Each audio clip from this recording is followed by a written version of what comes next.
ਰਹਿਨ ਜਾਦ ਫਕੀਰਾ ਤੂੰ,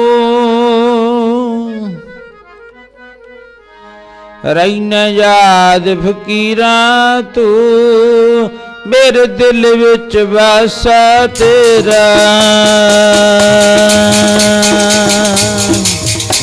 ਰਹਿਨ ਯਾਦ ਫਕੀਰਾ ਤੂੰ, ਮੇਰੇ ਦਿਲ ਵਿੱਚ ਵਾਸਾ ਤੇਰਾ। ਯਾਦ ਫਕੀਰਾ ਤੂੰ, ਮੇਰੇ ਦਿਲ ਵਿੱਚ ਵਾਸਾ ਤੇਰਾ। ਰਹਿਨ ਯਾਦ ਫਕੀਰਾ ਤੂੰ, ਮੇਰੇ ਦਿਲ ਵਿੱਚ ਵਾਸਾ ਤੇਰਾ। ਰਹਿਨ ਯਾਦ ਫਕੀਰਾ ਤੂੰ, ਮੇਰੇ ਦਿਲ ਵਿੱਚ ਵਾਸਾ ਤੇਰਾ। ਰਹਿਨ ਯਾਦ ਫਕੀਰਾ ਤੂੰ, ਮੇਰੇ ਦਿਲ ਵਿੱਚ ਵਾਸਾ ਤੇਰਾ। ਰਹਿਨ ਯਾਦ ਫਕੀਰਾ, ਰਹਿਨ ਯਾਦ ਫਕੀਰਾ ਤੂੰ, ਮੇਰੇ ਦਿਲ ਵਿੱਚ ਵਾਸਾ ਤੇਰਾ। ਯਾਦ ਫਕੀਰਾ, ਮੇਰੇ ਦਿਲ ਵਿੱਚ ਵਾਸਾ ਤੇਰਾ।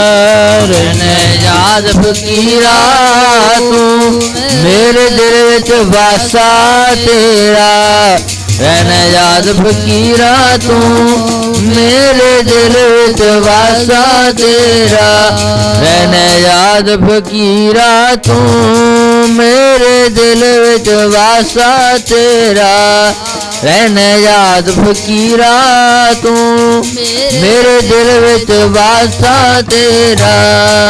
ਕਹਿ ਦਿਓ ਮੇਰੇ ਸਤਿਗੁਰੂ ਨੂੰ, ਕਹਿ ਦਿਓ ਮੇਰੇ ਸਤਿਗੁਰੂ ਨੂੰ, ਕਹਿ ਦਿਓ ਮੇਰੇ ਸਤਿਗੁਰੂ ਨੂੰ। ਕਹਿ ਦਿਓ ਮੇਰੇ ਸਤਿਗੁਰੂ ਨੂੰ, ਕਹਿ ਦਿਓ ਮੇਰੇ ਸਤਿਗੁਰੂ ਨੂੰ, ਕਹਿ ਦਿਓ ਮੇਰੇ ਸਤਿਗੁਰੂ ਨੂੰ।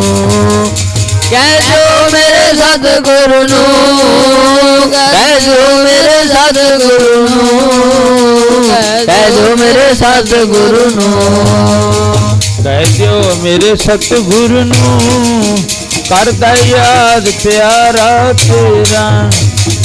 ਕਹਿ ਦਿਓ ਮੇਰੇ ਸਤਿਗੁਰੂ ਨੂੰ, ਕਰਦਾ ਯਾਦ ਪਿਆਰਾ ਤੇਰਾ। ਕਹਿ ਦਿਓ ਮੇਰੇ ਸਤਿਗੁਰੂ ਨੂੰ, ਕਰਦਾ ਯਾਦ ਪਿਆਰਾ ਤੇਰਾ। ਕਹਿ ਦਿਓ ਮੇਰੇ ਸਤਿਗੁਰੂ ਨੂੰ, ਕਰਦਾ ਯਾਦ ਪਿਆਰਾ ਤੇਰਾ। ਕਹਿ ਦਿਓ ਮੇਰੇ ਸਤਿਗੁਰੂ ਨੂੰ, ਕਰਦਾ ਯਾਦ ਪਿਆਰਾ ਤੇਰਾ। ਕਹਿ ਦਿਓ ਮੇਰੇ ਸਤਿਗੁਰੂ ਨੂੰ, ਕਰਦਾ ਯਾਦ ਪਿਆਰਾ ਤੇਰਾ। ਪਰਮ ਸਤਿਕਾਰਯੋਗ ਗੁਰਾਂ ਕੀ ਸੱਜੀ ਔਰ ਨਵਾਜੀ ਹੋਈ ਸਾਧ ਸੰਗਤ ਜੀ, ਅੰਮ੍ਰਿਤ ਵੇਲੇ ਗੁਰੂਆਂ ਦੇ ਗੁਰੂ ਸਾਹਿਬ ਗੁਰੂ ਸ਼੍ਰੀ ਗੁਰੂ ਗ੍ਰੰਥ ਸਾਹਿਬ ਮਹਾਰਾਜ ਸੱਚੇ ਪਾਤਸ਼ਾਹ ਜੀ ਦੇ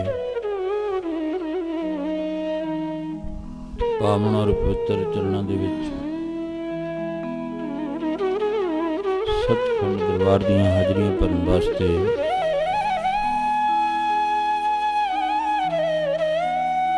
ਅਸੀਂ ਤੁਸੀਂ ਸਾਰੇ ਰਲ ਮਿਲ ਕੇ ਹੋਏ ਇਕੱਤਰ। ਮਿਲੋ ਮੇਰੇ ਭਾਈ, ਦੁਬਿਧਾ ਦੂਰ ਕਰੋ ਲਿਵ ਲਾਏ, ਹਰ ਨਾਮੇ ਕੋ ਹੋ ਜੋੜੀ, ਗੁਰਮੁਖ ਵੈਸੋ ਸਫਾ ਵਿਸ਼ਾਈ।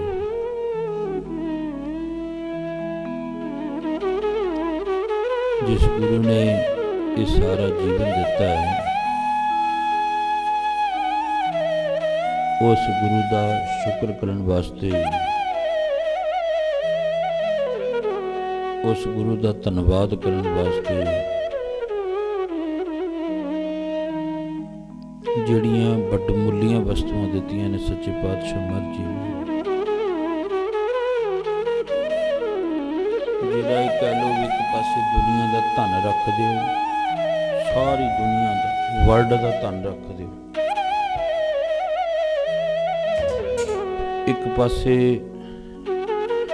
ਇੱਕ ਪਾਸੇ ਮਨੁੱਖ ਪਿਆ ਹੋਵੇ ਬਿਨਾਂ ਸਵਾਸਾਂ ਤੋਂ, ਉਹਦੇ ਅੰਦਰ ਸਵਾਸ ਨਾ ਹੋਣ, ਉਹ ਸਾਰੀ ਦੁਨੀਆ ਦਾ ਧਨ ਰੱਖ ਦਿਓ। ਡਾਕਟਰਾਂ ਨੂੰ ਕਹਿ ਦਿਓ ਇਹਦੇ ਵਿੱਚ ਸਵਾਸ ਪਾ ਦੇ, ਜਿਹੜੇ ਕੀਮਤੀ ਸਵਾਸ ਹੈ ਆਪਣੇ। ਡਾਕਟਰ ਕਹੂਗਾ ਮੈਂ ਇਹਦਾ ਆਪਰੇਸ਼ਨ ਕਰ ਸਕਦਾ ਹਾਂ, ਹੋਰ ਜੇ ਕੋਈ ਬਿਮਾਰੀ ਹੈ ਮੈਂ ਸਭ ਠੀਕ ਕਰ ਸਕਦਾ, ਪਰ ਮੈਥੋਂ ਸਵਾਸ ਨਹੀਂ ਪੈਂਦੇ ਇਹਦੇ ਵਿੱਚ। ਵੀ ਸਾਡੇ ਬਜ਼ੁਰਗ ਵਿੱਚ ਸਵਾਸ ਪਾ ਦੇ, ਅਸੀਂ ਕੁਝ ਨਾ ਕੁਝ ਗੱਲਾਂ ਕਰ ਲਾਂਗੇ, ਜਾਂ ਹੋਰ 5 7 10 ਸਾਲ ਕੱਟ ਜੂਗਾ। ਮਹਾਰਾਜ ਕਹਿੰਦੇ ਕਿ ਦੇਖ ਲਓ, ਇੱਕ ਪਾਸੇ ਸਾਰੀ ਦੁਨੀਆ ਦਾ ਧਨ, ਵਰਲਡ ਦਾ ਧਨ, ਇੱਕ ਪਾਸੇ ਵਰਲਡ ਦੇ ਸਾਰੇ ਡਾਕਟਰ ਇਕੱਠੇ ਹੋ ਜਾਣ, ਇੱਕ ਮਨੁੱਖ ਨਹੀਂ ਪੈਦਾ ਕਰ ਸਕਦੇ, ਮਨੁੱਖ ਵਿੱਚ ਸਵਾਸ ਨਹੀਂ ਪਾ ਸਕਦੇ। ਦੇਖੋ ਕਿੱਡਾ ਵੱਡਾ ਇੱਕ ਪਰਮਾਤਮਾ ਨੇ ਬਿਨਾਂ ਮੰਗਿਆ ਆ ਦੇਵਰੀ ਕੰਚਨ ਵਰਗੀ ਦੇ ਦਿੱਤੀ। ਮਹਾਰਾਜ ਜੀ ਕਹਿੰਦੇ ਉਹਨਾਂ ਨੂੰ ਪੁੱਛ ਕੇ ਦੇਖੋ ਜਿਨ੍ਹਾਂ ਕੋਲੇ ਸਰੀਰ ਹੈ, ਪਰ ਸਰੀਰ ਦੇ ਹੁੰਦਿਆਂ ਹੋਇਆਂ ਵੀ ਅਨੇਕਾਂ ਰੋਗ ਨੇ, ਜਾਂ ਇਹ ਕਹਿ ਲਓ ਵੀ ਕਿਸੇ ਦੀ ਇੱਕ ਬਾਂਹ ਨਹੀਂ ਹੈ, ਕਿਸੇ ਦੀ ਇੱਕ ਨੇਤਰ ਨਹੀਂ ਹੈ। ਨੇਤਰ ਕਹਿੰਦੇ ਨੇ ਅੱਖਾਂ ਨੂੰ। ਸੱਚੇ ਪਾਤਸ਼ਾਹ ਮਹਾਰਾਜ ਜੀ ਕਹਿਣ ਲੱਗੇ ਉਹਨਾਂ ਨੂੰ ਪੁੱਛ ਕੇ ਵੇਖੋ ਵੀ ਕਿੱਡੀ ਵੱਡਮੁੱਲੀ ਚੀਜ਼ ਹੈ, ਉਹ ਕਦਰ ਕਰਦੇ ਨੇ ਇਸ ਚੀਜ਼ ਦੀ। ਹੁਣ ਇਸ ਗੱਲ ਦੀ ਹਾਮੀ ਭਗਤ ਕਬੀਰ ਜੀ ਭਰਦੇ ਨੇ, ਕਹਿੰਦੇ ਕਬੀਰ ਮਾਨਸ ਜਨਮ ਦੁਰਲੱਭ ਹੈ। ਦੁਰਲੱਭ ਭਾਵ ਜਿਵੇਂ ਆਪਾਂ ਕਹਿੰਦੇ ਸਭ ਤੋਂ ਵਧੀਆ ਚੀਜ਼, ਮਾਨਸ ਜਨਮ ਦੁਰਲੱਭ ਹੈ, ਹੋਏ ਨਾ ਵਾਰੰਵਾਰ, ਦੁਆਰਾ ਦੁਆਰਾ ਨਹੀਂ ਕਹਿੰਦੇ ਮਿਲਦਾ। ਕਹਿੰਦੇ ਜੇ ਇਹ ਮਨੁੱਖਾ ਦੇਹੀ ਤੂੰ ਚਾਹੁੰਦਾ ਵੀ ਹੈ ਨਾ, ਫਿਰ ਕਿਵੇਂ ਮਿਲੂਗੀ? ਜਿਉਂ ਬਨ ਫਲ ਪੱਕੇ ਭੋਏ ਗਿਰੈ, ਬਹੁਰ ਨਾ ਲੱਗੈ ਡਾਰ। ਜਿਉਂ ਬਨ, ਬਨ ਵੈਸੇ ਡੋਡੀ ਵਿਦਵਾਨਾਂ ਨੇ ਅਰਥ ਕਰਿਆ ਹੈ। ਇੱਥੇ ਭਗਤ ਕਬੀਰ ਜੀ ਕਹਿੰਦੇ ਬਨ ਨਾਮ ਦਰਖਤ ਦਾ ਹੈ। ਦਰਖਤ ਇੱਕ ਬਨ ਨਾਮ ਹੈ ਜੰਗਲ ਦਾ। ਜੰਗਲ ਬੀਆਬਾਨ ਆਪਾਂ ਕਹਿੰਦੇ ਹਾਂ, ਜੰਗਲ ਬਨ। ਬਨ ਕੈ ਸਰ ਲੋਹਾਰ, ਕਹਿੰਦੇ ਉਸ ਬਨ ਦੇ ਵਿੱਚ ਪਰਮਾਤਮਾ ਇੱਕ ਲੋਹਾਰ ਦਾ ਰੂਪ ਧਾਰਨ ਕਰਕੇ ਆ ਗਿਆ। ਬਨ ਭਾਵ ਜੰਗਲ ਸਾਰਾ। ਇੱਕ ਸਾਡੇ ਮਾਲਵੇ ਦੀ ਧਰਤੀ ਦੇ ਵਿੱਚ ਇੱਕ ਦਰਖਤ ਹੈ ਜਿਹਦਾ ਨਾਮ ਵੀ ਬਨ ਹੈ। ਉਹ ਇਸੇ ਮਾਲਵੇ ਦੇ ਪ੍ਰਸਿੱਧ ਇਲਾਕੇ ਦੇ ਵਿੱਚ ਜ਼ਿਆਦਾ ਬਨਾਂ ਦੇ ਦਰਖਤ ਨੇ, ਹੋਰ ਇੱਧਰ ਨੂੰ ਚਲੇ ਜਾਓ ਗਾਹਾਂ ਨੂੰ ਨਹੀਂ ਤੁਹਾਨੂੰ ਮਿਲਣੇ। ਬਨ ਦਾ ਦਰਖਤ ਵੀ ਇੱਕ ਬੜਾ ਵਧੀਆ ਹੈ। ਭਗਤ ਕਬੀਰ ਜੀ ਕਹਿੰਦੇ ਪਰ ਇੱਥੇ ਬਨ ਦਾ ਅਰਥ ਕਰਦੇ ਨੇ, ਉਹ ਕਹਿੰਦੇ ਇੱਕ ਦਰਖਤ ਹੈ, ਉਸ ਬਨ ਦੇ ਨਾਲੋਂ ਦਰਖਤ ਦੇ ਨਾਲੋਂ ਫਲ ਟੁੱਟ ਕੇ ਥੱਲੇ ਡਿੱਗ ਪਵੇ। ਜਿਉਂ ਬਨ ਫਲ ਪੱਕੇ, ਪੱਕ ਕੇ ਫਲ ਥੱਲੇ ਡਿੱਗ ਜਾਵੇ ਨਾ। ਫਲ ਤਾਂ ਪਹਿਲਾਂ ਉਹਨੂੰ ਜਿਹੜਾ ਫੁੱਲ ਆਉਂਦਾ ਹੈ, ਫਿਰ ਛੋਟਾ ਜਿਹਾ ਫਲ ਲੱਗਦਾ ਹੈ, ਫਿਰ ਵੱਡਾ ਹੁੰਦਾ ਹੈ। ਦੇਖੋ ਇਹਦੇ ਵਿੱਚ ਵੀ ਪਰਮਾਤਮਾ ਨੇ ਇਹੋ ਜਿਹਾ ਭੇਦ ਛੁਪਾ ਕੇ ਰੱਖ ਦਿੱਤਾ। ਉਹ ਦਰਖਤ ਦਾ ਬੂਟਾ ਸੀ ਲਾਇਆ, ਬੂਟਾ ਦਰਖਤ ਬਣ ਗਿਆ ਵੱਡਾ। ਦੇਖੋ ਉਹਦੇ ਵਿੱਚ ਰਸ ਭਰਨ ਵਾਲਾ ਕੌਣ ਹੈ? ਕੁਦਰਤ ਹੈ, ਪਰਮਾਤਮਾ ਹੈ ਨਾ। ਇੱਕ ਇਹੋ ਜਿਹਾ ਦਰਖਤ ਹੈ ਵੀ ਜਿਹੜਾ ਇੱਕ ਐਂ ਕਹਿ ਲਓ ਵੀ ਇੱਕ ਪਾਸੇ ਨਿੰਮ ਲੱਗਿਆ ਹੋਇਆ, ਇੱਕ ਪਾਸੇ ਅੰਬ ਦਾ ਬੂਟਾ ਲੱਗਿਆ ਹੋਇਆ, ਇੱਕ ਪਾਸੇ ਗੰਨਾ ਲੱਗਿਆ ਹੋਇਆ ਹੈ, ਤੇ ਹੈ ਤਿੰਨੇ ਹੀ ਨੇੜੇ ਨੇੜੇ ਇੱਕ ਧਰਤੀ ਦੇ ਉੱਤੇ ਬੀਜੇ ਹੋਏ ਨੇ। ਪਰ ਨਿੰਮ ਵਿੱਚ ਜਿਹੜੀ ਆ ਉਹ ਕੁੜੱਤਣ ਭਰਨ ਵਾਲਾ ਕੌਣ ਹੈ, ਤੇ ਅੰਬ ਦੇ ਵਿੱਚ ਤੇ ਗੰਨੇ ਦੇ ਵਿੱਚ ਮਠਿਆਸ ਭਰਨ ਵਾਲਾ ਕੌਣ ਹੈ? ਉਹ ਕੌਣ ਹੈ? ਉਹ ਪਰਮਾਤਮਾ ਹੈ। ਕਈ ਚਲੋ ਕੁਦਰਤ ਕਹਿ ਦਿੰਦੇ ਨੇ, ਪਰ ਕੁਦਰਤ ਬਣਾਉਣ ਵਾਲਾ ਵੀ ਪਰਮਾਤਮਾ ਹੀ ਹੈ। ਕੁਦਰਤ ਇਕੱਲੀ ਨਹੀਂ ਬਣ ਗਈ, ਕੁਦਰਤ ਦਾ ਵੀ ਕੋਈ ਕਾਦਰ ਹੈ ਅੱਗੇ ਪਿੱਛੇ, ਉਹਦੀ ਵੀ ਕੁਦਰਤ ਦੀ ਵੀ ਤਾਰ ਕਿਤੇ ਜੁੜੀ ਹੋਈ ਹੈ। ਉਹ ਕੌਣ ਹੈ? ਉਹ ਪਰਮਾਤਮਾ ਹੈ। ਜਿਵੇਂ ਮੈਂ ਪਿੱਛੇ ਵੀ ਉਦਾਹਰਨ ਦੇ ਕੇ ਅੱਗੇ ਪਿੱਛੇ ਦੱਸ ਕੇ ਆਏ ਹਾਂ, ਇੱਕ ਲਾਈਟ ਲੱਗੀ ਹੈ, ਇਹਦੀ ਸੁੱਚ ਆ ਸਾਹਮਣੇ ਸਾਡੇ ਕੋਲ ਲੱਗੀ ਹੋਈ ਹੈ। ਇਹ ਤਾਰ ਕਿੱਥੋਂ ਆਉਂਦੀ ਹੈ? ਸਾਡੇ ਮੀਟਰ ਵਿੱਚੋਂ ਆਉਂਦੀ ਹੈ। ਮੀਟਰ ਦੀ ਤਾਰ ਕਿੱਥੇ ਜੁੜੀ ਹੋਈ ਹੈ? ਉਹ ਜਿਹੜੇ ਆ ਵੱਡੀਆਂ ਤਾਰਾਂ ਖੰਭੇ ਜਾਂਦੇ ਨੇ, ਇਹਨਾਂ ਦੇ ਨਾਲ ਜੁੜੀ ਹੈ। ਇਹਨਾਂ ਦੀ ਤਾਰ ਕਿੱਥੇ ਜੁੜੀ ਹੋਈ ਹੈ? ਟਰਾਂਸਫਾਰਮ ਨਾਲ ਜੁੜੀ ਹੋਈ ਹੈ। ਟਰਾਂਸਫਾਰਮ ਦੀ ਤਾਰ ਕਿੱਥੇ ਜੁੜੀ ਹੈ? ਵੱਡੇ ਗ੍ਰਿਡ ਨਾਲ ਜੁੜੀ ਹੋਈ ਹੈ। ਵੱਡੇ ਗ੍ਰਿਡ ਦੀ ਤਾਰ ਕਿੱਥੇ ਜੁੜੀ ਹੋਈ ਹੈ? ਨੰਗਲ ਡੈਮ ਨਾਲ ਕਹਿ ਲਓ ਜੁੜੀ ਹੋਈ ਹੈ, ਜਾਂ ਆਪਣੇ ਆ ਜਿਹੜੇ ਥਰਮਲ ਬਣੇ ਨੇ ਇਹਨਾਂ ਨਾਲ ਕਹਿ ਲਓ ਜੁੜੀ ਹੋਈ ਹੈ ਨਾ ਕੋਈ ਨਾ ਕੋਈ। ਕਰਤਾ ਤਾਂ ਹੈ ਪਿੱਛੇ। ਜੇ ਕਹੀਏ ਵੀ ਆ ਬੱਲਬ ਲਾਈਟ ਸਾਡੀ ਹੈ, ਇੱਥੇ ਹੈ, ਪਰ ਨਹੀਂ, ਮਹਾਰਾਜ ਕਹਿੰਦੇ ਤਾਂ ਕੋਈ ਕਰਤਾ ਹੈ, ਇਹਦੀ ਕਿਤੇ ਪਿੱਛੇ ਤਾਰ ਜੁੜੀ ਹੋਈ ਹੈ। ਮਨੁੱਖ, ਤੇਰੀ ਵੀ ਤਾਰ ਪਰਮਾਤਮਾ ਦੇ ਨਾਲ ਜੁੜੀ ਹੋਈ ਹੈ। ਜਿੰਨਾ ਚਿਰ ਤਾਰ ਜੁੜੀ ਹੋਈ ਹੈ ਉਨਾ ਚਿਰ ਤੂੰ ਇਸ ਦਿਉਰੀ ਦੇ ਵਿੱਚ ਜਿਹੜਾ ਉਹ ਤੁਰਿਆ ਫਿਰਦਾ ਕੰਚਨ ਵਰਗੀ ਦਿਉਰੀ ਲੈ ਕੇ, ਪਰ ਲੈ ਕੇ ਸਰੀਰ ਪਰਮਾਤਮਾ ਤੋਂ ਵਸਤੂ ਲੈ ਕੇ ਫਿਰ ਮਨੁੱਖ ਹੁੰਦਾ ਕੀ ਹੈ? ਦਾਤ ਪਿਆਰੀ ਵਿਸਰਿਆ ਦਿੱਤਾ। ਦਾਤ ਲੈ ਕੇ ਮਨੁੱਖ ਜਿਹੜਾ ਉਹ ਭੁੱਲ ਜਾਂਦਾ ਹੈ। ਕਹਿੰਦਾ ਮੇਰਾ ਸਰੀਰ ਹੈ, ਮੇਰੀ ਜੇਬ ਵਿੱਚ 4 ਪੈਸੇ ਹੈ, ਮੇਰਾ ਘਰ, ਇਹ ਕਹਿੰਦਾ ਮੇਰਾ ਘਰ ਹੈ, ਪਰ ਕਰਤਾ ਕੌਣ ਹੈ ਇਹਦਾ? ਉਹ ਪਰਮਾਤਮਾ ਹੈ। ਮੇਰਾ ਘਰ ਹੈ, ਮੇਰੇ ਧੀਆਂ ਪੁੱਤਰ ਨੇ, ਮੇਰੇ ਕੋਲੇ ਗੱਡੀ ਹੈ। ਮਹਾਰਾਜ ਜੀ ਕਹਿਣ ਲੱਗੇ ਬਸ ਆਹੀ ਤਾਂ ਛੱਡਣਾ ਸੀ। ਇਹ ਕਹਿਣਾ ਸੀ ਮੈਨੂੰ ਕਿਹਨੇ ਸਰੀਰ ਦਿੱਤਾ ਹੈ? ਪਰਮਾਤਮਾ ਨੇ। ਕਿਹਨੇ ਧਨ ਪਦਾਰਥ ਦਿੱਤਾ ਹੈ? ਪਰਮਾਤਮਾ ਨੇ। ਕਿਹਨੇ ਮਕਾਨ ਦਿੱਤੇ ਹੈ? ਉਸ ਰੱਬ ਨੇ। ਇਸ ਗੱਲ ਦਾ ਫੈਸਲਾ ਗੁਰੂ ਗ੍ਰੰਥ ਸਾਹਿਬ ਮਹਾਰਾਜ ਜੀ ਨੇ ਕਰ ਦਿੱਤਾ। ਉਹ ਕੀ ਕਹਿੰਦੇ? ਦਾਤ ਪਿਆਰੀ ਵਿਸਰਿਆ ਦਾਤਾਰਾ। ਉਹ ਦਾਤੇ ਨੂੰ ਭੁੱਲ ਗਿਆ, ਦਾਤਾਂ ਨਾਲ ਪਿਆਰ ਪਾ ਲਿਆ। ਸਤਿਗੁਰ ਨੂੰ ਭੁੱਲ ਗਿਆ, ਦਾਤਾਂ ਨਾਲ ਪਿਆਰ ਪਾ ਲਿਆ। ਭੁੱਲ ਗਿਆ, ਦਾਤਾਂ ਨਾਲ ਪਿਆਰ ਪਾ ਲਿਆ। ਦਾਤੇ ਨੂੰ ਭੁੱਲ ਗਿਆ, ਦਾਤਾਂ ਨਾਲ ਪਿਆਰ ਪਾ ਲਿਆ। ਦਾਤੇ ਨੂੰ ਭੁੱਲ ਗਿਆ, ਦਾਤਾਂ ਨਾਲ ਪਿਆਰ ਪਾ ਲਿਆ। ਦਾਤੇ ਨੂੰ ਭੁੱਲ ਗਿਆ, ਦਾਤਾਂ ਨਾਲ ਪਿਆਰ ਪਾ ਲਿਆ। ਦਾਤਾਂ ਨਾਲ ਪਿਆਰ, ਉਹ ਦਾਤਾਂ ਨਾਲ ਪਿਆਰ ਪਾ ਲਿਆ। ਦਾਤਾਂ ਨਾਲ ਪਿਆਰ ਪਾ ਲਿਆ, ਦਾਤਾਂ ਨਾਲ ਪਿਆਰ ਪਾ ਲਿਆ। ਦਾਤਾਂ ਨਾਲ ਪਿਆਰ ਪਾ ਲਿਆ, ਦਾਤਾਂ ਨਾਲ ਪਿਆਰ ਪਾ ਲਿਆ। ਜੀ ਦਾਤੇ ਨੂੰ ਭੁੱਲ ਗਿਆ, ਦਾਤਾਂ ਨਾਲ ਪਿਆਰ। ਦਾਤੇ ਨੂੰ ਭੁੱਲ ਗਿਆ, ਦਾਤਾਂ ਨਾਲ ਪਿਆਰ ਪਾ ਲਿਆ। ਦਾਤੇ ਨੂੰ ਭੁੱਲ ਗਿਆ, ਦਾਤਾਂ ਨਾਲ ਪਿਆਰ ਪਾ ਲਿਆ। ਦਾਤੇ ਨੂੰ ਭੁੱਲ ਗਿਆ, ਦਾਤਾਂ ਨਾਲ ਪਿਆਰ ਪਾ ਲਿਆ। ਦਾਤੇ ਨੂੰ ਭੁੱਲ ਗਿਆ, ਦਾਤਾਂ ਨਾਲ ਪਿਆਰ ਪਾ ਲਿਆ। ਦਾਤੇ ਨੂੰ ਭੁੱਲ ਗਿਆ, ਦਾਤਾਂ ਨਾਲ ਪਿਆਰ ਪਾ ਲਿਆ। ਮਹਾਰਾਜ ਜੀ ਕੀ ਕਹਿੰਦੇ? ਦਾਤ ਪਿਆਰੀ ਵਿਸਰਿਆ ਦਾਤਾਰਾ। ਪਰਮਾਤਮਾ ਕੋਈ ਹੋਰ ਹੈ। ਪਰਮਾਤਮਾ ਦਾ ਘਰ ਕੀ ਹੈ? ਮਨੁੱਖ ਦਾ ਸਰੀਰ ਹੈ। ਕਿਉਂ? ਕਿਉਂਕਿ ਗੁਰੂ ਗ੍ਰੰਥ ਸਾਹਿਬ ਮਹਾਰਾਜ ਜੀ ਇਸ ਗੱਲ ਦੀ ਹਮ ਵੀ ਭਰਦੇ ਨੇ, ਸਭ ਮੈਂ ਜੋਤ, ਜੋਤ ਹੈ ਸੋਏ। ਪਰਮਾਤਮਾ ਦੀ ਜੋਤ ਹਰ ਇੱਕ ਮਨੁੱਖ ਵਿੱਚ ਹੈ, ਭਾਵੇਂ ਉਹ ਕਿਸੇ ਵੀ ਧਰਮ ਨਾਲ ਸੰਬੰਧ ਰੱਖਦਾ ਹੋਵੇ। ਦੇਖੋ ਮੈਂ ਕਿੰਨੇ ਵਾਰੀ ਅਰਜ਼ ਕਰੀ ਹੈ, ਪਰਮਾਤਮਾ ਨੂੰ ਮਿਲਣ ਵਾਸਤੇ ਵੱਖੋ ਵੱਖਰੇ ਰਸਤੇ ਹੋ ਸਕਦੇ ਨੇ। ਹਰਿਮੰਦਰ ਸਾਹਿਬ ਅੱਜ ਤੁਸੀਂ ਜਾਓ, ਉਸ ਹਰੀ ਦੇ ਮੰਦਰ ਦੇ 4 ਗੇਟ ਬਣੇ ਹੋਏ ਨੇ। 4 ਦਿਸ਼ਾਵਾਂ ਨੇ ਤੇ ਚਾਰੇ ਦਿਸ਼ਾ ਵੱਲ ਗੇਟ ਬਣੇ ਹੋਏ ਨੇ। ਜਿਹੜੇ ਮਰਜੀ ਗੇਟ ਵਿੱਚ ਦੀ ਕੋਈ ਮਰਜੀ ਆ ਜਾਓ, ਕਿਸੇ ਧਰਮ ਦਾ ਆ ਜਾਓ, ਕਿਸੇ ਨਾਲ ਕੋਈ ਵਿਤਕਰਾ ਨਹੀਂ।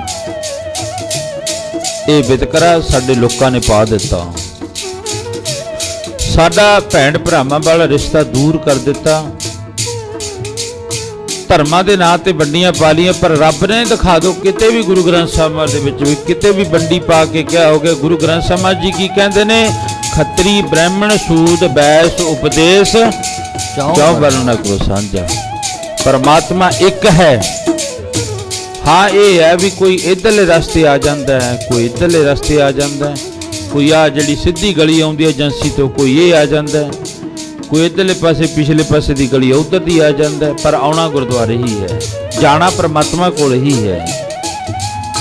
ਗੇਟ 4 ਬਣਾ ਦਿੱਤੇ। ਹੁਣ ਤੁਸੀਂ ਕਹੋਗੇ ਜਦੋਂ 4 ਗੇਟ ਬਣਾਤੇ, ਚਾਰੇ ਵਰਨਾਂ ਦੇ ਲੋਕ ਅਲੱਗ-ਅਲੱਗ ਆਉਣਗੇ, ਪਰ ਨਹੀਂ। ਉੱਥੇ ਦੇਖੋ ਗੁਰੂ ਅਰਜਨ ਦੇਵ ਮਹਾਰਾਜ ਨੇ ਕਿਹੋ ਜੀ ਬਖਸ਼ਿਸ਼ ਕੀਤੀ ਹੈ, ਕਿਰਪਾ ਕੀਤੀ ਹੈ। ਹਰੀ ਦੇ ਮੰਦਿਰ ਵਿੱਚ ਜਾਓ, ਉੱਥੇ 4 ਗੇਟ ਨੇ ਸਰੋਵਰ ਦੇ ਆਲੇ ਦੁਆਲੇ ਦੀ। ਜਦੋਂ ਤੁਸੀਂ ਪਰਿਕਰਮਾ ਕਰੋਗੇ ਨਾ, ਚਾਰੇ ਗੇਟ ਤੁਹਾਨੂੰ ਦਿਖਾਈ ਦੇਣਗੇ। ਇੱਕ ਇੱਧਰ ਹੈ, ਇੱਕ ਰਾਮਦਾਸ ਲੰਗਰ ਕਿੰਨੀ, ਇੱਕ ਜਿਹੜਾ ਸ਼ਹੀਦਾਂ ਦੀ ਡਿਊਟੀ ਕੰਨੀ ਹੈ, ਤੇ ਇੱਕ ਸਾਹਮਣੇ ਮੇਨ ਗੇਟ ਆ ਗਿਆ। 4 ਗੇਟ ਦਿਸਦੇ ਨੇ, ਪਰ ਦੇਖੋ ਵੰਡੀਆਂ ਨਹੀਂ ਪਾਈਆਂ ਪ੍ਰਮਾਤਮਾ ਨੇ। ਗੇਟ 4 ਬਣਾਤੇ, ਪਰ ਰਸਤਾ ਇੱਕੋ ਹੀ ਬਣਾਇਆ ਹੈ। ਪੁਲ ਦੇ ਉੱਪਰ ਦੀ ਲੰਘ ਕੇ ਜਾਂਦੇ ਆ ਨਾ, ਮਹਾਰਾਜ ਜੀ ਕਹਿੰਦੇ ਰਸਤਾ ਪ੍ਰਮਾਤਮਾ ਨੇ ਇੱਕੋ ਹੀ ਬਣਾਇਆ। ਉਸ ਨੂੰ ਮਿਲਣ ਵਾਸਤੇ ਇੱਕ ਪਰਮਾਤਮਾ ਨੂੰ ਮਿਲਣ ਵਾਸਤੇ ਰਸਤਾ ਇੱਕ ਹੈ, ਉਹ ਕੀ? ਸਭਨ ਜੀਆਂ ਕਾ ਇੱਕ ਦਾਤਾ, ਸੋ ਮੈਂ ਵਿਸਰਨਾ ਜਾਈ।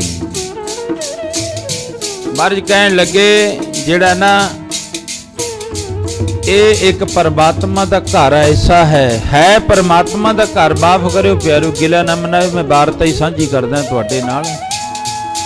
ਰੱਬ ਦੇ ਘਰ ਦੇ ਵਿੱਚ ਕੋਈ ਵੰਡੀ ਨਹੀਂ ਪਾਉਂਦਾ ਹੁੰਦਾ ਨਾ, ਰੱਬ ਦੇ ਘਰ ਦੇ ਵਿੱਚ ਕੋਈ ਵੱਡਾ ਛੋਟਾ। ਹੁਣ ਦੇਖੋ ਤੁਸੀਂ ਨਿਗਾਹ ਮਾਰ ਕੇ ਵੇਖੋ, ਕੋਈ ਵੱਡਾ ਹੈ ਤੁਹਾਡੇ ਵਿੱਚੋਂ ਜਾਂ ਮੇਰੇ ਵਿੱਚੋਂ ਕੋਈ ਵੱਡਾ ਹੈ? ਜਿਸ ਦਰੀ ਉੱਤੇ ਤੁਸੀਂ ਬੈਠੇ ਹੋ, ਉਸ ਦਰੀ ਉੱਤੇ ਅਸੀਂ ਬੈਠੇ ਹਾਂ। ਕਿਉਂ? ਗੁਰੂ ਗ੍ਰੰਥ ਸਾਹਿਬ ਮਹਾਰਾਜ ਜੀ ਕਹਿੰਦੇ ਨੇ ਗੱਲ ਪਿਆਰ ਵਿੱਚ ਆ ਕੇ, ਉਹ ਕਹਿੰਦੇ ਕੋਈ ਗਾਵੇ ਕੋ ਸੁਣੈ, ਹਰ ਨਾਮਾ ਚਿਤ ਲਾਏ, ਕਹਿਤ ਕਬੀਰ ਸੰਸਾ ਨਹੀਂ, ਅੰਤ ਪਰਮ ਗਤ ਪਾਏ। ਪਰਮਾਤਮਾ ਦਾ ਘਰ ਜ਼ਰੂਰ ਬਣਾਉਣਾ ਚਾਹੀਦਾ ਹੈ। ਪਰਮਾਤਮਾ ਦਾ ਘਰ ਸਭ ਤੋਂ ਉੱਚਾ ਤੇ ਸਭ ਤੋਂ ਸੁੱਚਾ ਹੈ। ਅਤ ਉੱਚਾ ਤਾਂ ਕਾ ਦਰਬਾਰਾ, ਅੰਤ ਨਹੀਂ ਕਿਛ ਪਾਰਾ ਬਾਰਾ। ਪਰ ਸੱਚੇ ਪਾਤਸ਼ਾਹ ਮਹਾਰਾਜ ਜੀ ਕਹਿਣ ਲੱਗੇ ਇੱਥੇ ਕੱਲੇ ਪਰਮਾਤਮਾ ਦੀ ਹੀ ਗੱਲ ਹੋਣੀ ਚਾਹੀਦੀ ਹੈ, ਤੇ ਆਏ ਗਏ ਦਾ ਹਰ ਇੱਕ ਦਾ ਸਤਿਕਾਰ ਹੋਣਾ ਚਾਹੀਦਾ, ਭਾਵੇਂ ਕਿਤੇ ਵੀ ਕੋਈ ਕਿਸੇ ਦੀ ਸ਼ਰਧਾ ਜੁੜੀ ਹੋਈ ਹੈ। ਮੈਂ ਅੱਜ ਕਰ ਰਿਹਾ ਸਾਡੇ ਪ੍ਰੇਮੀ ਜੀ ਭਾਈ ਦਰਸ਼ਨ ਸਿੰਘ ਬਹੁਤ ਪਿਆਰ ਵਾਲੇ ਨੇ, ਹਰ ਇੱਕ ਦੇ ਨਾਲ ਮਿਲਣਸਾਰ, ਵਧੀਆ ਮਿਲਣਸਾਰ। ਪਰ ਜੇ ਹੁਣ ਇਹ ਕਹੀਏ ਵੀ ਇਹ ਤਾਂ ਸਿੱਖ ਨਹੀਂ ਹੈ, ਪਰ ਇੱਕ ਚੀਜ਼ ਤਾਂ ਹੈ, ਉਹ ਕੀ? ਮਾਨਸ ਕੀ ਜਾਤ ਸਭੈ ਇੱਕ ਪਹਿਚਾਨਬੋ। ਮਹਾਰਾਜ ਜੀ ਇਹ ਗੁਰੂ ਗ੍ਰੰਥ ਸਾਹਿਬ ਦੇ ਵਿੱਚ ਹੈ। ਮਹਾਰਾਜ ਜੀ ਕਹਿੰਦੇ ਮਾਨਸ ਕੀ ਜਾਤ ਸਭੈ ਇੱਕ ਹੈ ਪਹਿਚਾਨਬੋ। ਪਰ ਰਸਤਾ ਠੀਕ ਹੈ, ਇਹ ਪ੍ਰਮਾਤਮਾ ਨੂੰ ਮਿਲਣ ਵਾਸਤੇ ਕੋਈ ਕਿਹੜੇ ਰਸਤੇ ਜਾਂਦਾ, ਕੋਈ ਕਿਹੜੇ ਰਸਤੇ ਜਾਂਦਾ, ਜਾਣਾ ਚਾਹੀਦਾ, ਰੱਬ ਦੀ ਪ੍ਰਾਪਤੀ ਕਰਨੀ ਚਾਹੀਦੀ ਹੈ, ਪਰ ਦੂਰ ਨਹੀਂ ਹੈ। ਪਰਮਾਤਮਾ ਇੰਨਾ ਕੁ ਨੇੜੇ ਹੈ, ਭੰਭੀਰੀ ਕੇ ਪਾਤ ਪਾਰ ਦੋ, ਪੇਖਤ ਹੀ ਦਰਾਇਓ। ਕਹਿੰਦੇ ਇੱਕ ਉੱਡਣ ਵਾਲੀ ਭੰਭੀਰੀ ਜੀ ਹੁੰਦੀ ਹੈ ਨਾ, ਉਹ ਸਾਡੇ ਜਵਾਕ ਉਹਨੂੰ ਤਿਤਲੀ ਕਹਿ ਦਿੰਦੇ ਨੇ। ਉਹਦਾ ਜਿਹੜਾ ਉੱਪਰਲਾ ਖੰਭ ਹੁੰਦਾ ਉਹ ਕਿੰਨਾ ਕੁ ਮੋਟਾ ਹੁੰਦਾ। ਕਹਿੰਦੇ ਇੰਨਾ ਕੀ ਹਉਮੈ ਦਾ ਤੇ ਸਾਡੇ ਵਿੱਚ ਤੇ ਹਉਮੈ ਦੀ ਪਰਮਾਤਮਾ ਦੇ ਵਿਚਾਲੇ ਦੀਵਾਰ ਬਣੀ ਹੋਈ ਹੈ, ਬਸ ਇੰਨੀ ਕੀ ਹੈ। ਉਹਨੂੰ ਪਾਸੇ ਕਰ ਦਿਓ, ਉਹ ਦੀਵਾਰ ਠੀਕ ਹੋ ਜਾਵੇਗੀ, ਉਹ ਪਰਮਾਤਮਾ ਮਿਲ ਜਾਵੇਗਾ। ਅੰਦਰ ਵਸਦਾ, ਹਰ ਵਕਤ ਅੰਦਰ ਵਸਦਾ। ਭਗਤ ਕਬੀਰ ਜੀ ਕਹਿੰਦੇ ਇੰਨੀ ਵੱਡਮੁੱਲੀ ਚੀਜ਼ ਦੇ ਦਿੱਤੀ, ਪਰ ਉਸ ਦਾਤੇ ਦਾ ਸ਼ੁਕਰ ਕਰ। ਫਿਰ ਪਿਆਰ ਵਿੱਚ ਆ ਕੇ ਫਰਮਾਨ ਕਰਦੇ ਹਨ, ਕਹਿੰਦੇ ਬਾਵੇ ਅੱਖਰ ਦਾ ਬਹੁਤੀ ਵਰਤੋਂ ਕਰੀ ਮਹਾਰਾਜ ਜੀ ਨੇ ਇਸ ਗੱਲ ਦੇ ਵਿੱਚ। ਉਹ ਕੀ ਕਹਿੰਦੇ? ਕੱਪੜ ਰੂਪ ਸੁਹਾਵਣਾ, ਛੱਡ ਦੁਨੀਆ ਅੰਦਰ ਜਾਵਣਾ। ਬਾਬਾ ਕੱਪੜ ਰੂਪ ਸੁਹਾਵਣਾ, ਛੱਡ ਦੁਨੀਆ ਅੰਦਰ ਜਾਵਣਾ, ਮੰਦਾ ਚੰਗਾ ਆਪਣਾ ਆਪੇ ਹੀ ਕੀਤਾ ਪਾਵਣਾ। ਹੁਕਮ ਕੀਏ ਮਨ ਭਾਵਦੇ, ਰਾਹ ਭੀੜੇ ਅੱਗੇ ਜਾਵਣਾ। ਸੱਚੇ ਪਾਤਸ਼ਾਹ ਮਹਾਰਾਜ ਜੀ ਕਹਿਣ ਲੱਗੇ, ਬੜੇ ਪਿਆਰ ਵਿੱਚ ਆ ਕੇ ਸਮਝਾਉਣਾ ਕਰਦੇ ਨੇ। ਕਹਿੰਦੇ ਆ ਮਨੁੱਖ, ਉਸ ਰੱਬ ਦੇ ਘਰ ਦੇ ਵਿੱਚ ਕੋਈ ਵੰਡੀ ਨਹੀਂ ਹੈ। ਤੇ ਗੁਰੂ ਘਰ ਵਿੱਚ ਫਿਰ ਕਿਹਾ ਕੀ ਜਾਂਦਾ ਹੈ? ਸਾਂਝੀ ਬਾਲਤਾ ਦਾ ਤੇ ਏਕਤਾ ਦਾ ਪ੍ਰਤੀਕ ਹੈ ਇੱਕੋ ਇੱਕ ਗੁਰੂ ਘਰ। ਗੁਰੂ ਘਰ ਵਿੱਚੋਂ ਭੁੱਖੇ ਨੂੰ ਭੋਜਨ ਤੇ ਨੰਗੇ ਨੂੰ ਵਸਤਰ, ਇਹ ਇੱਕ ਗੁਰੂ ਦਾ ਸਿਧਾਂਤ ਹੈ। ਪਰ ਅੱਜ ਇਹ ਸਿਧਾਂਤ ਅੱਜ ਸਾਡੇ ਸਮਾਜ ਸੇਵੀਆਂ ਨੇ ਸਾਂਭ ਲਿਆ, ਸ਼ੁਕਰ ਹੈ। ਅੱਜ ਸਮਾਜ ਸੇਵੀ ਦੇਖੋ, ਠੀਕ ਹੈ ਜਿਵੇਂ ਮਰਜ਼ੀ ਕਰਨ, ਪਰ ਦੇਖੋ ਸੇਵਾ ਤਾਂ ਕਰਦੇ ਹੈ ਨਾ। ਅੱਜ ਕੇਵਲ ਤੇ ਕੇਵਲ ਧਾਰਮਿਕ ਸਥਾਨਾਂ ਤੇ ਇੱਕ ਪੱਥਰ ਰਹਿ ਗਿਆ, ਬਸ ਵੱਡੇ ਤੋਂ ਵੱਡਾ ਚੜਾ ਦਿਓ, ਉੱਥੇ ਕੋਈ ਵੀ ਏਕਤਾ ਦੀ ਗੱਲ ਨਹੀਂ ਰਹੀ, ਕੋਈ ਵੀ ਉੱਥੇ ਪਿਆਰ ਤੇ ਭਾਵਨਾ ਦੀ ਗੱਲ ਨਹੀਂ ਰਹੀ। ਇੱਕ ਕੇਵਲ ਤੇ ਕੇਵਲ ਕੀ ਮੁੱਖ ਰੱਖਿਆ ਹੋਇਆ ਹੈ। ਗੁਰੂ ਸਾਹਿਬ ਜੀ ਫਰਮਾਨ ਕਰਦੇ ਹਨ, ਮਾਇਆ ਮਨੋ ਨਾ ਬਿਸਰੈ ਮੰਗੈ ਧੰਮ ਸੋ ਪ੍ਰਭ ਚਿਤ ਨਾ ਆਵਈ, ਸੋ ਪ੍ਰਭ ਚਿਤ ਨਾ ਆਵਈ। परमात्मा चित्त नहीं है, परमात्मा चेते विच ही नहीं है बस हर वक्त ही, क्योंकि कई गल्लां सच्चियां घटनावां हुंदियां ने। वैसे गुरु घर दे विच मिथਿਹਾਸ नहीं इतिहास है, इतिहास मिथਿਹਾਸ हो हुंदा मिथी हुई गल। गुरु साहब जी कहन लगे इस घर विचों आवाज़ इक्को ही आनी चाहिए है, सरबत दे भले वास्ते ते एकता दी ते सर्व सांझी वालता दा ये प्रतीक है।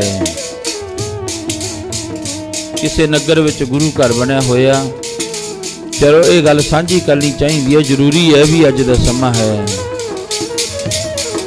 वो गुरु घर बने एक गरीब परिवार रहिंदा है, बड़ा अत्यंतां दा गरीब है। एक तन करके गरीब हुंदा, एक मन करके गरीब है। गरीबी गरीबी विच भी फर्क है। आ तुसीं पिछे लॉकडाउन विच देखिया, गुरु घरां विचों लंगर बन बन के गया। जे तां इधरों कोई सुक्का राशन लैके आएगा तां भी वो जमा कर लिया, जे कोई प्रशादे बना के लैके आया, क्योंकि ये हड्ड बीतियां ने। तुसीं भी करे, असीं भी लंगर दा जिहड़ा प्रबंध करे। वो अत्यंतां दा गरीब परिवार है। वो कहते गुरु घर दे विच असीं अंमृत वेले गए, उथों आवाज़ आई, जो मंगै ठाकर अपने ते सोई सोई देवै। कहते जिहड़ा कुछ परमात्मा तो मंग लीए वो दे दिंदा है। वो एक मां है बेचारी, विरध है, बड़ी अत्यंतां दी गरीबी है उहदे कोले। एक पुत्तर है उहदे कोले, बस दोनों जाने ने। घर विच अत्यंतां दी गरीबी है, कोई भी मंगिया नहीं दिंदा। पर वो जिहड़ा एक इहो जिहा सिख सी, वो नौजवान बच्चा सी, वो मां नूं छड्ड के भी किसी पासे नहीं जा सकता, क्योंकि मां है, जननी है। जननी जने तो भगत जन कह दाता कैसूर, नहीं तो जननी बाज रह काहे गवावे नूर। वो कहना गुरु घर विचों ये आवाज़ आई सी, चलो चलीए। जाके परमात्मा दे चरणों दे विच अर्ज करी, खड़ गया सच्चे पातशाह दे अगे, महाराज मेरी मां बीमार है ते उत्तों पोह ते माघ दा महीना है, ठंड बड़ी जोरां ते पै रही है। नाम है भाई रामू जी। जाके अर्ज करी, महाराज अंमृत वेले ये आवाज़ आई सी, जो मंगै ठाकर अपने ते मैं मंगण वास्ते आया। गरीब बहुत है, अत्यंतां दी गरीबी है साडे घर विच। एक तां इउं करो, मेरी मां नूं पाउण वास्ते कोई वस्त्र दे दो। गुरु घर इस गल वास्ते बने हुए जी, पत्थर चाड़न वास्ते नहीं। परसों असीं किसी स्थान ते चले गए, चलो आपां नाम नहीं लैंदे, गए उत्थे बड़े बड़े पत्थर चाड़े हुए, वो बना बना के मूर्तियां लाइया 10-10 20-20 फुट दियां। पर जो असीं लंगर च गए, आवाज़ मिनट मिनट ते आई जावे, भाई जितने भी श्रद्धालु आए हो गुरु घर वास्ते आ दे जो, कोई आ दे जो, कोई आ दे जो। हज़ारां ही मूर्तियां बनाइया खड़ियां। पर जो लंगर विच गए, बस सच्चे पातशाह इहो जिहा समा ना लियावे। एक बारी पंगत च बैठ गए, जिन्हों एक एक प्रशादा आ गया, मुड़ के किसी की बात ना पूछी। वो फायदा की वो एडे एडे पत्थर लाउण दा, पत्थर ने सानू रोटी देनी है खाण। पर गुरु का सिद्धांत भुल के उस उधरले पासे वाली भागे ना। उत्थों कोई पत्थर विचों कोई गुरबाणी की आवाज़ सुनी, असीं खड़खड़ देख के आए। ना किसी पत्थर विचों कोई संथ्या की आवाज़ भी तुसीं बह जाओ, तुहाडे वास्ते कुछ आ गुरु घर विच तैयार है ना। मूर्तियां की गल करदा, मूर्तियां बनी हुई ने। हुण वो जाके अर्ज करदा, महाराज कृपा करो, मेरी मां एक तां बीमार है, एक उहदे कोले कोई कपड़ा नहीं है, ठंड ना ठोठर कर दी है, ते कृपा करो कोई मैनू आ थोड़ा जा बस्तर दे दियो। चलो जदों परिक्रमा करके मुड़ लग्या, एक रमाला पिया सी, पुराना जिहा रमाला, ਉਹ ਰਮਾਲਾ ਚੁੱਕਿਆ, ਕਹਿਣ ਲੱਗਾ ਚਲੋ ਇਹਦਾ ਮੈਂ ਨਾ ਇੱਕ ਝੁੱਗਾ ਸਵਾ ਕੇ ਆਪਣੀ ਮਾਂ ਦੇ ਪਾ ਦੂੰਗਾ। ਮੇਰੀ ਗੁਰੂ ਨੇ ਅਰਦਾਸ ਸੁਣ ਲਈ। ਜਾਂਦਾ ਜਾਂਦਾ ਬਾਹਰਲੇ ਪਾਸੇ ਢੋਲ ਪਿਆ ਸੀ ਆਟੇ ਵਾਲਾ, ਜਿਵੇਂ ਆਪਣੇ ਬਾਰ ਵਿੱਚ ਪਿਆ।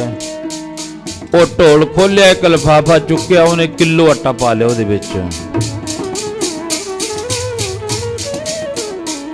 ਜਦੋਂ ਪੈ ਗਿਆ ਆਟਾ ਪਾ ਕੇ ਰੋਟੀ ਬਣਾਈਆਂ, 2-3 ਰੋਟੀਆਂ ਬਣ ਗਈਆਂ। ਇੱਕ ਮਾਂ ਨੇ ਖਾ ਲਈ, ਬਿਮਾਰ ਮਾਂ ਨੇ ਖਾ ਲਈ, ਇੱਕ ਉਸ ਪੁੱਤਰ ਨੇ ਖਾ ਲਈ, ਇੱਕ ਰੋਟੀ ਰੱਖਤੀ। ਇਹ ਮੇਰੀ ਮਾਂ ਢਿੱਲੀ ਹੈ, ਪਤਾ ਹੀ ਨਹੀਂ ਕਦੋਂ ਮੰਗ ਲਵੇ, ਉਦੋਂ ਮੈਂ ਇਹਨੂੰ ਪ੍ਰਸ਼ਾਦਾ ਛਕਣ ਵਾਸਤੇ ਦੇ ਦੂੰਗਾ।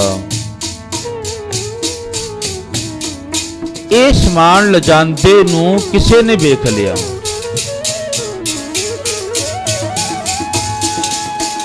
ਲਿਜਾਂਦੇ ਨੂੰ ਸਾਡੇ ਸੰਤ ਕਹਿੰਦੇ ਹੁੰਦੇ, ਬਾਬਾ ਨਰੈਣ ਸਿੰਘ ਮੋਹਨ ਜੀ ਕਹਿੰਦੇ, ਇਹ ਨਾ ਦੇਖੋ ਵੀ ਗੁਰੂ ਘਰ ਵਿੱਚ ਉਹ ਲਿਜਾਈ ਜਾਂਦਾ, ਆਉਂਦੇ ਨੂੰ ਵੇਖੋ ਵੀ ਕਿੰਨਾ ਆ ਵੀ ਰਿਹਾ ਹੈ।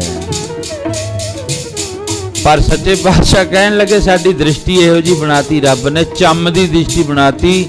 ਅਸੀਂ ਆਉਂਦਾ ਘੱਟ ਵੇਖਦੇ ਆਂ, ਜਾਂਦਾ ਵੱਧ ਵੇਖਦੇ ਆਂ। ਉਹ ਲੈ ਗਿਆ ਫਲਾਣਾ, ਉਹ ਲੈ ਗਿਆ। ਉਹ ਕੋਈ ਗੱਲ ਨਹੀਂ, ਮਹਾਰਾਜ ਜੀ ਕਹਿੰਦੇ ਅਣਹੋਂਦਾ ਭਾਰ ਨਿੰਦਕ ਸਿਰ ਧਰੈ, ਕਿਉਂ ਤੂੰ ਇਕੱਠਾ ਕਰਦਾ ਹੈ ਕੁਝ ਕੂੜ ਕਬਾੜ। ਹੁਣ ਉਹ ਪਿੰਡ ਵਿੱਚ ਰੌਲਾ ਪੈ ਗਿਆ, ਕਹਿੰਦੇ ਆਪਣੇ ਪਿੰਡ ਦਾ ਇੱਕ ਉਹ ਗਰੀਬਾਂ ਦਾ ਮੁੰਡਾ ਰਾਮੂ ਆ ਉਹਦਾ ਨਾਂ, ਕਹਿੰਦੇ ਉਹ ਨਾਲੇ ਤਾਂ ਗੁਰਦੁਆਰੇ ਚੋਂ ਗੱਲ ਕਰਨ ਵਿੱਚ ਬੜਾ ਫਰਕ ਹੁੰਦਾ। ਇਹ ਗੱਲ ਭਾਵੇਂ ਇਸੇ ਨੂੰ ਹੋਰ ਢੰਗ ਨਾਲ ਕਹਿ ਦੋ, ਦੇਖੋ ਮਿੰਟਾਂ ਦੀ ਜਿਹੜੀ ਘਬਰਾਹਟ ਪੈਦਾ ਹੋ ਜੂ ਸਾਡੇ ਅੰਦਰ, 1 ਮਿੰਟ ਵਿੱਚ ਦੀ ਇੱਕ ਗੱਲ ਬੜੇ ਪਿਆਰ ਦੇ ਨਾਲ ਸਮਝਾ ਦੇਣੀ। ਉਹ ਕਹਿੰਦੇ ਜਿਹੜਾ ਕੋਈ ਵਿਰੋਧੀ ਜਿਹਾ ਸੀ, ਉਹ ਕਹਿੰਦਾ ਮੈਂ ਦੇਖਿਆ, ਕਹਿੰਦਾ ਉਹਨਾਂ ਦਾ ਮੁੰਡਾ ਆਟਾ ਲੈ ਗਿਆ ਚੱਕ ਕੇ ਗੁਰਦੁਆਰੇ ਚੋਂ, ਇੱਕ ਰਮਾਲਾ ਲੈ ਗਿਆ ਚੱਕ ਕੇ। ਇਕੱਠ ਹੋ ਗਿਆ ਮਿੰਟਾਂ 'ਚ, ਬੋਲਤਾ, ਆ ਗਏ ਸਾਰੇ ਇਕੱਠੇ ਹੋ ਕੇ, ਪਿੰਡ ਦੇ ਆ ਗਏ, ਜਿੰਨੇ ਵੀ ਗੁਰੂ ਘਰ ਦੇ ਸੇਵਾਦਾਰ ਬਣਾਏ ਹੋਏ ਸੀ ਅੱਗੇ। ਚਲੋ ਕੋਈ ਪ੍ਰਧਾਨ ਬਣਾਇਆ ਜਾਂਦਾ, ਕੋਈ ਹੋਰ ਸੇਵਾਦਾਰ ਐਸੇ ਅੱਗੇ ਲਾਏ ਜਾਂਦੇ ਨੇ, ਉਹ ਵੀ ਆ ਗਏ ਸਾਰੇ ਇਕੱਠੇ ਹੋ ਕੇ। ਬੜੀ ਵੱਡੀ ਬਿਲਡਿੰਗ ਬਣੀ ਹੋਈ ਹੈ ਗੁਰਦੁਆਰੇ ਦੀ, ਸੋਨਾ ਚੜ ਰਿਹਾ ਤੇ ਆਵਾਜ਼ ਗੁਰੂ ਘਰ ਵਿੱਚ ਮਿੰਟ ਤੇ ਆਵਾਜ਼ ਕੀ ਆ ਰਹੀ ਹੈ, ਗੁਰੂ ਘਰ ਵਾਸਤੇ ਸੋਨੇ ਦੀ ਸੇਵਾ ਕਰੋ। ਅੱਜ ਬਹੁਤੇ ਗੁਰੂ ਘਰਾਂ ਵਿੱਚ ਸੋਨਾ ਲੱਗਿਆ ਹੋਇਆ ਹੈ, ਪਰ ਉਹੀ ਕਿਤੇ ਅਗਰ ਕਿਸੇ ਗਰੀਬ ਨੂੰ ਭੋਜਨ ਦਿੱਤਾ ਜਾਵੇ, ਦੇਖੋ ਕਿੱਡਾ ਵੱਡਾ ਗੁਰੂ ਦੀ ਗੋਲਕ ਦਾ ਅਸਲੀ ਜਿਹੜਾ ਫਰਜ਼ ਆ ਉਹ ਪੂਰਾ ਹੋ ਜਾਵੇ। ਗਰੀਬ ਦਾ ਮੂੰਹ ਗੁਰੂ ਕੀ ਗੋਲਕ ਕਿਹਾ ਜਾਂਦਾ ਹੈ। ਉਹ ਇਕੱਠ ਹੋ ਗਿਆ, ਕਹਿੰਦੇ ਲਿਆਓ ਬੁਲਾ ਕੇ ਉਹਨੂੰ, ਜਵਾਕ ਜੇ ਨੂੰ ਆ ਕੇ ਬੰਨ ਲਿਆ। ਉੱਥੇ ਬੰਨ ਕੇ ਪਿੰਡ ਦੇ ਬਾਹਲੇ ਕੁਝ ਕਾਲੇ ਜਿਹੇ ਬੰਦੇ ਸੀ, ਗਰਮ ਜਿਹੇ ਖੂਨ ਵਾਲੇ ਸੀ, ਫੜ ਕੇ ਢਾ ਲਿਆ, ਕੁੱਟਿਆ ਉਹਨੂੰ ਬਹੁਤ। ਕਹਿੰਦੇ ਤੂੰ ਕੌਣ ਹੁੰਦਾ? ਗੁਰੂ ਘਰ ਚੋਂ ਰਮਾਲਾ ਚੁੱਕਣ ਵਾਲਾ। ਉਹ ਰਮਾਲਾ ਗੁਰੂ ਸਾਹਿਬ, ਪਰ ਉਸ ਵਕਤ ਦੇਖੋ ਫਿਰ ਵਧੀਆ ਉਹ ਕਰਨਗੇ।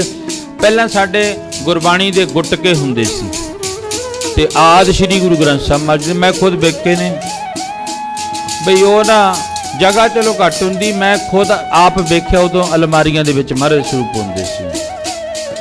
ਅੱਜ ਚਲੋ ਯੁੱਗ ਬਦਲ ਗਿਆ, ਉਹ ਬੈੱਡਾਂ ਤੇ ਪ੍ਰਕਾਸ਼ ਕਰਤਾ। ਪਰਸੋਂ ਚੌਥੇ ਸਾਡੇ ਕੋਲ ਵੀ ਇੱਥੇ ਆਏ ਸੀ ਸੰਗਰਾਂਦ ਵਾਲੇ ਦਿਨ, ਕਹਿੰਦੇ ਜੀ ਦਮਦਮਾ ਸਾਹਿਬ ਤੋਂ ਬੰਦੇ ਆ ਰਹੇ। ਮੈਂ ਕਿਹਾ ਵੀ ਆਉਣ ਦਿਓ, ਕੋਈ ਗੱਲ ਨਹੀਂ। ਕਾਹਦੇ ਵਾਸਤੇ? ਗੁਰੂ ਗ੍ਰੰਥ ਸਾਹਿਬ ਮਹਾਰਾਜ ਦੇ ਸਰੂਪ ਦੇਖਣੇ ਨੇ ਤੁਹਾਡੇ, ਆ ਜਾਓ। ਇੱਕ ਮੁੰਡਾ ਜਿਹਾ ਭੇਜਤਾ ਨਿੱਕਾ ਜਿਹਾ, ਉਹਨੂੰ ਮੇਰੇ ਖਿਆਲ ਹਿਸਾਬ ਦੇ ਨਾਲ ਵੀ ਦੂਜੀ ਤੀਜੀ ਚੋਂ ਹੀ ਹਟਿਆ ਹੋਣਾ ਬਸ। ਉਹ ਵੀ ਖਾਨਾ ਪੂਰਤੀ ਜੀ, ਕਿਸੇ ਦੀ ਉਂਗਲੀ ਲੱਗੀ ਹੋਈ ਸੀ ਵੀ ਉਹ ਉੱਥੇ ਗੁਰਦੁਆਰੇ ਜਾਓ, ਉੱਥੇ ਜਾ ਕੇ ਆ ਜਾਓ, ਦੇਖ ਲਓ, ਆਹ ਸਰੂਪ ਦੇਖ ਲਿਆ, ਅੰਦਰ ਦੇਖ ਲਿਆ। ਕੇਰਾ ਮੜੀ ਜੀ ਖਾਨਾ ਪੂਰਤੀ ਜੀ ਕਰਤੀ, ਨਹੀਂ ਪੁੱਛਿਆ। ਬੈਠਾ ਪ੍ਰਧਾਨ ਸਾਹਿਬ ਸਾਹਮਣੇ, ਨਾ ਪ੍ਰਧਾਨ ਤੋਂ ਨਾ ਮੈਨੂੰ ਇਹ ਪੁੱਛਿਆ ਤੁਹਾਨੂੰ ਪ੍ਰਧਾਨ ਜੀ ਵੀ ਗੁਟਕੇ ਕਿੰਨੇ ਨੇ ਇੱਥੇ? ਨਹੀਂ ਨਾ ਕੋਈ ਪੁੱਛਿਆ, ਖਾਨਾ ਪੂਰਤੀ ਕਰ ਗਏ।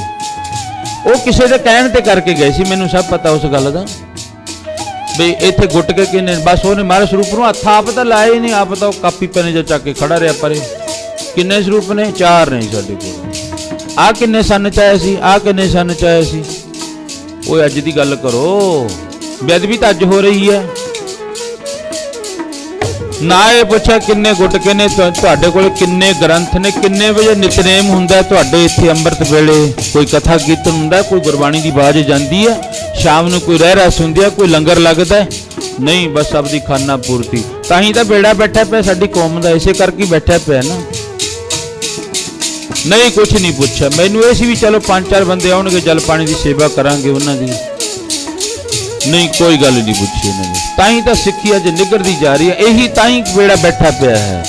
ਨਹੀਂ ਕੋਈ ਗੱਲ ਪੁੱਛੀ ਵੀ ਭਾਈ ਕਿੰਨੇ ਗੁਟਕੇ ਸਾਹਿਬ ਨੇ ਤੁਹਾਡੇ ਕੋਲੇ, ਬਸ ਕਿੰਨੇ ਸਰੂਪ ਨੇ, ਇੱਥੇ ਕਿੰਨੇ ਗੁਰਦੁਆਰੇ ਨੇ? ਮੈਂ ਕਿਹਾ ਮੈਂ ਕਿਹਾ ਬਿਲਡਿੰਗਾਂ ਬਣਾਈਆਂ, ਜਾ ਕੇ ਦੇਖਿਆ, ਜਾ ਕੇ ਕਿਹੜੇ ਗੁਰਦੁਆਰੇ ਬਣੇ ਹੋਏ ਨੇ। ਹਾਂ, ਮੈਂ ਅੱਜ ਕਰ ਦਿਆਂ ਗੁਰਦੁਆਰਾ ਬਣਾਉਣਾ ਚਾਹੀਦਾ, ਪਰ ਇਹ ਨਾ ਹੋਵੇ ਵੀ ਉਹਦੇ ਤੇ ਸੋਨਾ ਥੱਪ ਦਈਏ ਇੰਨਾ। ਉਹ ਇੱਕ ਪਾਸੇ ਗਰੀਬ ਭੁੱਖੇ ਮਰੀ ਜਾਂਦੇ ਨੇ, ਇੱਕ ਪਾਸੇ ਸੋਨਾ ਲਾ ਲਾ, ਪੱਥਰ ਲਾ ਲਾ ਗੁਰਦੁਆਰਿਆਂ ਤੇ, ਨਾ ਉਹ ਸਿਆਲ ਚ ਕੰਮ ਆਵੇ ਨਾ ਉਹ ਗਰਮੀਆਂ ਚ ਕੰਮ ਆਵੇ। ਉੱਥੇ ਦੇਖੋ ਕਿੰਨਾ ਲੱਗਿਆ ਟਿੱਬਾ ਸਾਹਿਬ ਗੁਰਦੁਆਰੇ। ਉਹ ਜੇ ਤਾਂ ਸਿਆਲ ਚ ਤੁਰਦੇ ਆ ਤਾਂ ਪੈਰ ਠਰ ਜਾਂਦੇ ਨੇ, ਸਿਰ ਤੇ ਕਰ ਠੰਡ ਚੜ ਜਾਂਦੀ ਹੈ। ਜੇ ਜੇਠ ਹਾੜ ਦੇ ਮਹੀਨੇ ਵਿੱਚ ਤੁਰਦੇ ਆ ਤਾਂ ਉਹ ਅੱਗ ਨਾਲੋਂ ਤਪਿਆ ਪਿਆ ਹੁੰਦਾ ਹੈ। ਪਰ ਪੁਰਾਣੇ ਸਮੇਂ ਵਿੱਚ ਕੱਚੀ ਉਹ ਮਿੱਟੀ ਫੇਰਦੇ ਹੁੰਦੇ, ਕਿੰਨਾ ਆਨੰਦ ਸੀ ਉਹਦੇ ਉੱਤੇ। ਜਿਵੇਂ ਮਰਜ਼ੀ ਤੁਰੀ ਜਾਂਦੇ, ਨਾਲੇ ਸਾਡੇ ਤੱਤ ਪੂਰੇ ਹੋਈ ਜਾਂਦੇ। ਹਾਂ ਜੀ, ਆ ਗਏ ਬੰਦੇ ਪਿੰਡ ਦੇ, ਢਾ ਲਿਆ, ਫੜ ਕੇ ਕੁੱਟਿਆ। ਤੂੰ ਕੌਣ ਹੁੰਨਾ ਆਟਾ ਲਿਜਾਣ ਵਾਲਾ ਗੁਰਦੁਆਰੇ ਚੋਂ?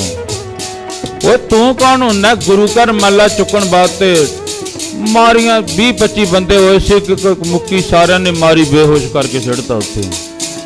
ਕੋਈ ਸਿਆਣਾ ਬੰਦਾ ਕੋਲੇ ਖੜਾ ਸੀ, ਉਹਨੇ ਕਿਹਾ ਭਾਈ ਗੱਲ ਸੁਣੋ, ਇਹਨੂੰ ਪੁੱਛੋ ਤਾਂ ਸਹੀ ਯਾਰ ਵੀ ਕਾਰਨ ਕੀ ਹੈ। ਜਦੋਂ ਮਾੜਾ ਮੋਟਾ ਵਿਚਾਰਾ ਹੋਸ਼ ਵਿੱਚ ਆ, ਕਿਉਂਕਿ ਠੰਡ ਬਹੁਤੀ ਸੀ, ਚਾਹ ਚੂ ਪਿਆਈ ਤੇ ਪਿਆ ਕੇ ਬਿਠਾ ਲਿਆ। ਪੁੱਤਰਾ, ਸਿਆਣੇ ਬੰਦੇ ਨੇ ਪੁੱਛਿਆ, ਦੂਜੇ ਤਾਂ ਉਵੇਂ ਹੀ ਬਾਹਾਂ ਚਾੜੀ ਖੜੇ ਸੀ, ਅਜੇ ਮਾਰ ਦਿਆਂਗੇ ਅਸੀਂ ਤਾਂ ਹੀ ਕਰ ਦਿਆਂਗੇ, ਨਾਲੇ ਦਿੱਤਾ ਜਵਾਨੀ ਨਹੀਂ ਹੁੰਦੀ। ਤੇ ਜਦੋਂ ਪਿਆਰ ਦੇ ਵਿੱਚ ਆ ਕੇ ਮਰਜੀ ਕਹਿੰਦੇ ਅੱਜ ਦਾ ਯੁੱਗ ਕਿਹੋ ਜਿਹਾ, ਜੇ ਕਿਤੇ ਅਗਰ ਕੋਈ ਹੋਰ ਅਮੀਰ ਬੰਦਾ ਲੈ ਜਾਂਦਾ, ਕੁਛ ਮਰਜੀ ਲੈਣ ਚੱਕ ਕੇ, ਨਹੀਂ ਕਿਸੇ ਨੇ ਬੋਲਣਾ ਸੀ। ਤੇ ਉਹ ਫਿਰ ਸਾਡੇ ਪਿਆਰ ਵਿੱਚ ਆ ਕੇ ਕਿਸੇ ਵਿਦਵਾਨ ਨੇ ਲਿਖਿਆ ਵੀ ਆ, ਉਹ ਕਹਿੰਦੇ ਇਹ ਤਾਂ ਦੁਨੀਆ ਤਿਲਕਣ ਬਾਜੀ ਐ, ਪੈਰ ਸੋਚ ਸਮਝ ਕੇ ਤਰਿਆ ਕਰ। ਦੁਨੀਆ ਤਿਲਕਣ ਬਾਜੀ ਐ, ਪੈਰ ਸੋਚ ਸਮਝ ਕੇ ਤਰਿਆ ਕਰ।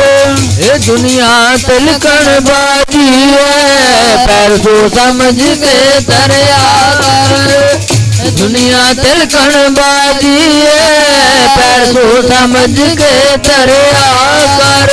ਕਿਸੇ ਆਖਰ ਕੰਗਲੇ ਦੁਖੀਏ ਦਾ, ਜਿਹੜਾ ਕੋਈ ਅਤਿਥੀ ਹੈ, ਗਰੀਬ ਹੈ, ਕਿਸੇ ਆਖਰ ਕੰਗਲੇ ਦੁਖੀਏ ਦਾ, ਕੁਝ ਭਾਰ ਵੀ ਹੌਲਾ ਕਰਿਆ ਕਰ। ਕਿਸੇ ਆਖਰ ਕੰਗਲੇ ਦੁਖੀਏ ਦਾ, ਕੁਝ ਭਾਰ ਵੀ ਹੌਲਾ ਕਰਿਆ ਕਰ। ਆਖਰ ਕੰਗਲੇ ਦੁਖੀਏ ਦਾ, ਕੁਝ ਭਾਰ ਵੀ ਹੌਲਾ ਕਰਿਆ ਕਰ। ਆਖਰ ਕੰਗਲੇ ਦੁਖੀਏ ਦਾ, ਕੁਝ ਭਾਰ ਵੀ ਹੌਲਾ ਕਰਿਆ ਕਰ। ਜੀ ਭਰਿਆਂ ਨੂੰ ਭਰਦੀ ਦੁਨੀਆ, ਭਰਿਆਂ ਨੂੰ ਭਰਦੀ ਦੁਨੀਆ, ਪੁੱਛਦਾ ਕੌਣ ਗਰੀਬਾਂ ਨੂੰ। ਭਰਿਆਂ ਨੂੰ ਭਰਦੀ ਦੁਨੀਆ, ਪੁੱਛਦਾ ਕੌਣ ਗਰੀਬਾਂ ਨੂੰ। ਭਰਿਆਂ ਨੂੰ ਭਰਦੀ ਦੁਨੀਆ, ਪੁੱਛਦਾ ਕੌਣ ਗਰੀਬਾਂ ਨੂੰ। ਭਰਿਆਂ ਨੂੰ ਭਰਦੀ ਦੁਨੀਆ, ਪੁੱਛਦਾ ਕੌਣ ਗਰੀਬਾਂ ਨੂੰ। ਭਰਿਆਂ ਨੂੰ ਭਰਦੀ ਦੁਨੀਆ, ਪੁੱਛਦਾ ਕੌਣ ਗਰੀਬਾਂ ਨੂੰ। ਭਰਿਆਂ ਨੂੰ ਭਰਦੀ ਦੁਨੀਆ, ਪੁੱਛਦਾ ਕੌਣ ਗਰੀਬਾਂ ਨੂੰ। ਬਸ ਆ ਗਏ ਪਿੰਡ ਦੇ ਸਾਰੇ, ਆ ਕੇ ਜਦੋਂ ਇੱਕ ਮੁੱਕੀ ਮਾਰੀ, ਢਾ ਲਿਆ, ਪੁੱਛਿਆ ਫਿਰ ਸਿਆਣੇ ਬੰਦੇ ਨੇ ਕੋਲ ਨੇੜੇ ਲਾਇਆ, ਬੇਟਾ ਤੂੰ ਇਹ ਗੁਰੂ ਘਰ ਚੋਂ ਨਾਲੇ ਤਾਂ ਆ ਸਮਾਨ ਲੈ ਕੇ, ਆਟਾ ਲੈ ਕੇ, ਨਾਲੇ ਤੂੰ ਰੁਮਾਲਾ ਚੱਕ ਕੇ ਲੈ ਗਿਆ, ਦਾ ਕਾਰਨ ਕੀ ਹੈ? ਰੋਂਦੇ ਰੋਂਦੇ ਉਸ ਬੱਚੇ ਨੇ ਆਖਿਆ, ਮੇਰੇ ਘਰ ਵਿੱਚ ਮੇਰੀ ਮਾਂ ਤੇ ਮੈਂ ਦੋਨੋਂ ਜਾਣੇ ਆ, ਛੱਤ ਅੱਧੀ ਹੈ, ਡਿੱਗਣ ਵਾਲੀ ਆ ਉਹ ਵੀ, ਬਸ ਅਤਿਅੰਤਾਂ ਦੀ ਗਰੀਬੀ ਹੈ ਸਾਡੇ ਕੋਲੇ।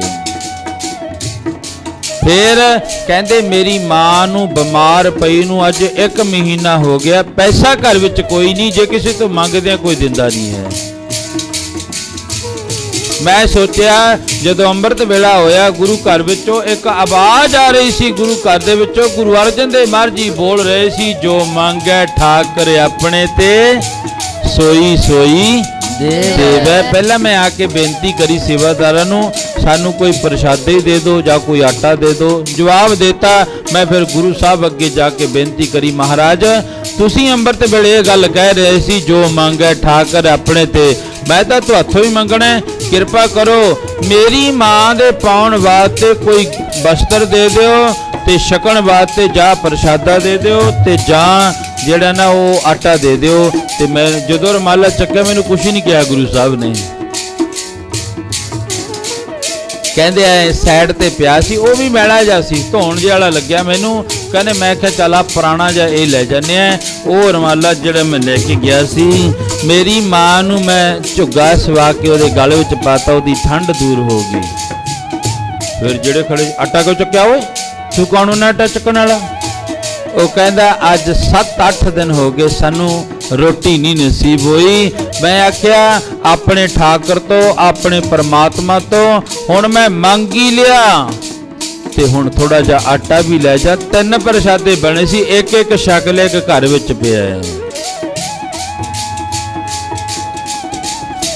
ਇੱਕ ਗੱਲ ਹੈ, ਇੱਕ ਪ੍ਰਸ਼ਾਦਾ ਘਰ ਵਿੱਚ ਪਿਆ ਹੈ, ਮੈਂ ਉਹ ਪ੍ਰਸ਼ਾਦਾ ਆਪਣੀ ਮਾਂ ਦੇ ਕੋਲੇ ਧਰਿਆ ਮਾਂ, ਕਿਉਂਕਿ ਉੱਠਿਆ ਨਹੀਂ ਜਾਂਦਾ ਉਤੋਂ, ਤੇ ਉਹ ਪ੍ਰਸ਼ਾਦਾ ਛਕ ਲੂ। ਨਗਰ ਨਿਵਾਸੀ ਇਕੱਠੇ ਹੋਏ ਸਾਰੇ, 2-2 ਮੁੱਕੀਆਂ ਹੋਰ ਲਾ ਦਿਓ, ਮੇਰੇ ਪ੍ਰਾਣ ਨਿਕਲ ਜਾਣਗੇ, ਮੇਰੀ ਜਾਨ ਸੌਖੀ ਨਿਕਲ ਜੂਗੀ। ਸਾਰਿਆਂ ਦੇ ਅੱਖਾਂ ਵਿੱਚੋਂ ਪਾਣੀ ਆ ਗਿਆ। ਉਹ ਇਸ ਤਰ੍ਹਾਂ ਨਹੀਂ, ਇਹ ਗੁਰੂ ਦੀ ਗੋਲਕ ਅਸਲ ਗਰੀਬ ਦਾ ਮੂੰਹ ਹੈ, ਪਰ ਉਹਦੇ ਵਿੱਚੋਂ ਤਾਂ ਜਵਾਜ਼ਾਂ ਹੀ ਹੋਰ ਭੈੜੀਆਂ ਭੈੜੀਆਂ ਆਉਂਦੀਆਂ ਨੇ।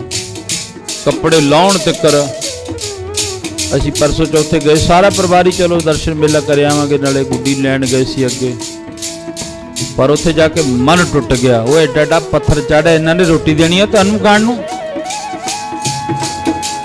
ਇੰਨਾ ਸੋਨਾ ਚਾੜਿਆ ਪਿਆ, ਉਹਨੇ ਕੀ ਪ੍ਰਸ਼ਾਦਾ ਦੇਣਾ ਖਾਣ ਨੂੰ? ਲੋੜ ਅਨੁਸਾਰ ਬਣਾਉਣਾ ਚਾਹੀਦਾ, ਗੁਰੂ ਘਰ ਬਣਾਓ, ਪਰ ਉੱਥੇ ਕਿਸੇ ਦੀ ਲੋੜ ਵੀ ਪੂਰੀ ਹੋ ਜਾਵੇ। ਨਿਸ਼ਾਨ ਸਾਹਿਬ ਆਵਾਜ਼ ਮਾਰਦਾ ਹੈ, ਭਾਵੇਂ ਛੋਟਾ ਹੈ 50 ਫੁੱਟ ਦਾ ਹੈ, ਪਰ ਆਵਾਜ਼ ਮਾਰਦਾ ਜਦੋਂ ਹਵਾ ਚੱਲਦੀ ਹੈ ਨਾ, ਜਿਹੜੀ ਦਿਸ਼ਾ ਵੱਲ ਨੂੰ ਹਵਾ ਜਾਊਗੀ ਉਧਰ ਨੂੰ ਨਿਸ਼ਾਨ ਸਾਹਿਬ ਦਾ ਫਰਲਾ ਜਾਊਗਾ।